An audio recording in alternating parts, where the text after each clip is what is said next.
তা আমরা ফ্যাসিস্টদের বিচার করবো না তো কে বিচার করবে আর যদি আমরা ক্ষমতায় আসি না? আমরা তো প্রথম থেকে বলে আসছি না যে ভারতের সঙ্গে আমাদের যে চুক্তিগুলো আছে সেই চুক্তিগুলোকে জনসম্মুখে উপস্থিত করা উচিত।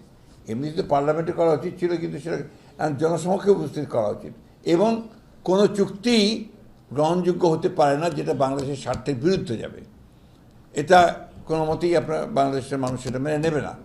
আর আমি ধন্যবাদ দিই আপনার আমাদের বর্তমান অন্তর্বর্তীকালীন সরকারকে, তারা এই ব্যাপারের উপরে অত্যন্ত শক্ত একটা স্ট্যান্ড নিয়েছেন, যেটা বাংলাদেশের জন্য সম্মানজনক। এগুলো ভুল কথা। রাজনৈতিক সরকার দিয়েই তো আপনার ফাঁসিগুলো দিয়েছে, তাই না? সুতরাং আপনার বিচার তো রাজনৈতিক সরকাররা করে। সত্য কথা হচ্ছে যে আপনি সবার আগে যে ফ্যাসিজম বলছেন আপনারা, fascism against home? Against BNP. আমাদের উপরে যে ফ্যাসিস্ট অত্যাচার নির্যাতন হয়েছে আর কার উপর হয়েছে? কারোর উপর হয়নি।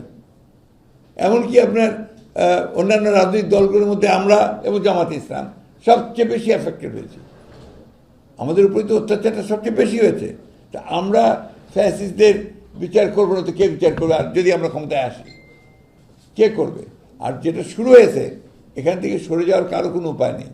অবশ্যই বিচার, কিন্তু আবার বিচার তড়িঘড়িও করা যাবে না। তড়িঘড়ি করলে এই বিচার কিন্তু প্রশ্নবিদ্ধ হয়ে যাবে। সুতরাং এটা একটা প্রক্রিয়া যেটা চলবে এবং সেটাকে অবশ্যই আমরা শেষ করব, এই ব্যাপার কোনো সন্দেহ নেই। জি প্লিজ। মানে ছাত্র জনতা যে বিপ্লবের যে একটা ঘোষণাপত্র প্রকাশ করার কথা ছিল এবং ছাত্ররা শুনেছি যে আপনাদের কাছে একটা ভাষা দিয়েছেন, এই ব্যাপারে বিএনপির আসলে অবস্থানটা আমরা একটা সরকারের উপদেষ্টা মাহফুজ আলম সাহেবের কাছ থেকে আমরা একটা আপনার ওই ঘোষণার খসড়াপত্র পেয়েছি এবং উনি আমাদেরকে অনুরোধ করেছেন যে এই বিষয়ে আমাদের মতামত জানার জন্য। বিষয়টা এত বেশি আপনার সংবেদনশীল এবং গুরুত্বপূর্ণ যেটা ওই একদিনের নোটিশে এটাকে করা সম্ভব না। আমরা এই বিষয়ে আলোচনা করেছি, আমরা আরও আলোচনা করছি। আমাদের অন্যান্য দলগুলো আছে তাদের সঙ্গে আমাদের এই বিষয়ে আলোচনা করতে হবে। শুধু তাই নয়, আপনার সংবিধান বিশেষজ্ঞ যারা আছেন তাদের সঙ্গে আমাদের কথা বলতে হবে। এই জন্য যে এই ঘোষণাপত্রের মধ্যে সংবিধানের ব্যাপারেও বহু কথা আছে যেগুলো আমাদেরকে দেখতে হবে। একটা কথা হচ্ছে বিএনপি একটা দায়িত্বশীল রাজনৈতিক দল। এর যে জন্ম, সেই জন্মই কিন্তু আপনার সংস্কারের মধ্যে দিয়ে, অর্থাৎ আমরা আমাদের প্রতিষ্ঠাতা শহীদ প্রেসিডেন্ট জিয়াউর রহমান সাহেব, তিনি একদলীয় শাসন ব্যবস্থাকে বহুদলীয় গণতন্ত্রে নিয়ে এসেছিলেন। সবচেয়ে বড় সংস্কার এটা, একটা মৌলিক সংস্কার। One party system two multi party system, একটা ক্লোজড পলিটিক্যাল সিচুয়েশন থেকে একটা ওপেন পলিটিক্যাল সিচুয়েশন। আবার অর্থনৈতিক ক্ষেত্রেও একটা ক্লোজড ইকোনমি থেকে একটা ওপেন ইকোনমি, আপনার ফ্রি ইকোনমিতে নিয়ে আসা। এটা আমাদের দ্বারা হয়েছে। বাকিগুলো এই কেয়ারটেকার গভর্নমেন্ট সবাই বানতেছে, তাই না? সবাই আমরা যতটুকু বুঝি যে বোধহয় এই যে কমিশন করেছে সেই কমিশনও বোধহয় আপনার কেয়ারটেকার গভর্নমেন্টের কথাই বলবে। তাহলে এই যে 15 বছর ধরে আমরা বললাম, কেউ তো শুনলো না। এখন তো প্রমাণ হচ্ছে যে আমাদের কথাটা সঠিক। সেটা কিন্তু আমরা করেছিলাম, দেশনেত্রী বেগম খালেদা জিয়া কেয়ারটেকার গভর্নমেন্ট সিস্টেমটাকে ইন্ট্রোডিউস করেছিলেন। এই বিষয়গুলো আছে। আমরা পুরো সবসময়, আর আগে তো বলছি, সংস্কার একটা চলমান প্রক্রিয়া, প্রতিদিন প্রতি মুহূর্তে বদলাতে পারে, চেঞ্জ হতে পারে। চেঞ্জ ছাড়া তো আমরা এগোবে না, সভ্যতা এগোয় না, রাজনীতি এগোয় না, কোনো কিছু এগোয় না। তো সুতরাং আমরা এই ব্যাপারে অত্যন্ত নিশ্চিত যে আপনি যে কথা বলছিলেন যে রিগার্ডিং ছাত্রদের ঘোষণাপত্র, এটা আমাদের ওই সময়টুকু লাগবে আর কি। আমরা চেষ্টা করছি, আলোচনা করছি এটার উপরে।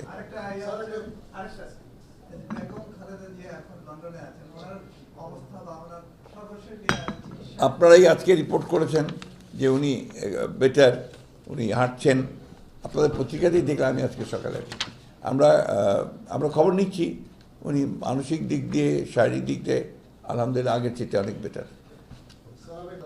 না, এটা আপনার হতেই পারে। এটা হচ্ছে যে আপনার প্রত্যেকটি রাজনৈতিক দলের তাদের সক্রিয়তা আছে, তাদের চিন্তাভাবনা আছে, তাই না? তো আমরা মনে করি যে আমি তো আপনাকে বললাম যে এই কারণে এটা নির্বাচনটা দ্রুত করা সম্ভব, অসম্ভব কিছু না। দ্বিতীয়ত হচ্ছে যে জামাতে ইসলাম তাদের নিজস্ব দৃষ্টিভঙ্গিতে বলেছেন, আমরা আমাদের দৃষ্টিভঙ্গি, আমাদের সঙ্গে যারা যুগপৎ আন্দোলন করেছেন তাদের সকলের সঙ্গে আমরা কথা বলছি, ইতিমধ্যে বলেছি। প্রত্যেকেই তারা একমত যে নির্বাচন দ্রুত হওয়া দরকার। সুতরাং এই ব্যাপারে কোনো দ্বিমত আমাদের মধ্যে নেই। ওই সমমনা দলের কথাই তো বললাম। সমমনা দল আমাদের যারা যুগপৎ আন্দোলন করছেন বা আপনার বাম দল, ডান দল যতগুলো আছে সবাই ইতিমধ্যে আপনি দেখেছেন কমিউনিস্ট পার্টি ইতিমধ্যেই তারা স্টেটমেন্ট দিয়েছে। আমরা যদিও আমাদের সঙ্গে নাই, তারপর কিন্তু ওনারাও স্টেটমেন্ট দিয়েছেন যে। আর জামাতে ইসলাম যে ইলেকশন পার্থক্য খুব বেশি আছে তো দেখি না। গত কয়েকদিন আগেও তো উনি বলেছেন যে দ্রুত নির্বাচন করা দরকার, আগে জাতীয় সংসদ নির্বাচন করা দরকার। তো পার্থক্য তো দেখছি না, এর মধ্যে হয়নি ভাই। অন্য কারো প্রশ্ন থাকলে স্যার আমি একটা প্রশ্ন দিতে চাই, সেটা হচ্ছে যে আপনি নিশ্চয়ই দেখছেন যে আমাদের সীমান্তবর্তী এলাকায় বিএসএফ বিডিআর এর মধ্যে একটা উত্তেজনা চলছে বেশ কয়েকদিন ধরে, এবং সীমান্ত আইন লঙ্ঘন করে কাঁটাতারের বেড়া নির্মাণ করা হচ্ছে 3 মিটার কয়েকটা জায়গায়। এই নিয়ে একটা ব্যাপক উত্তেজনা চলছে। এবং নিশ্চয়ই আপনি শুনেন যে স্বরাষ্ট্র উপদেষ্টা কিন্তু বলেছেন যে বিগত সরকারের আমলে এমন সব চুক্তি করা হয়েছে যেসব চুক্তিতে আসলে পতিত সরকার ভারতকে এক ধরনের একটা লাইসেন্স দিয়েছে, ওইটার সুযোগ তারা নিচ্ছে। এই নিয়ে আপনারা আসলে জিনিসটা কি?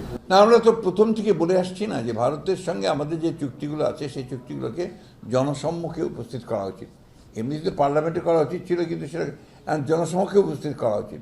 এবং কোনো চুক্তি গ্রহণযোগ্য হতে পারে না যেটা বাংলাদেশের স্বার্থের বিরুদ্ধে যাবে। এটা কোনো মতেই আপনার বাংলাদেশের মানুষ সেটা মেনে নেবে না। আর আমি ধন্যবাদ দিই আপনার আমাদের বর্তমান অন্তর্বর্তীকালীন সরকারকে, তারা এই ব্যাপারের উপরে অত্যন্ত শক্ত একটা স্ট্যান্ড নিয়েছেন, যেটা বাংলাদেশের জন্য সম্মানজনক। Thank you.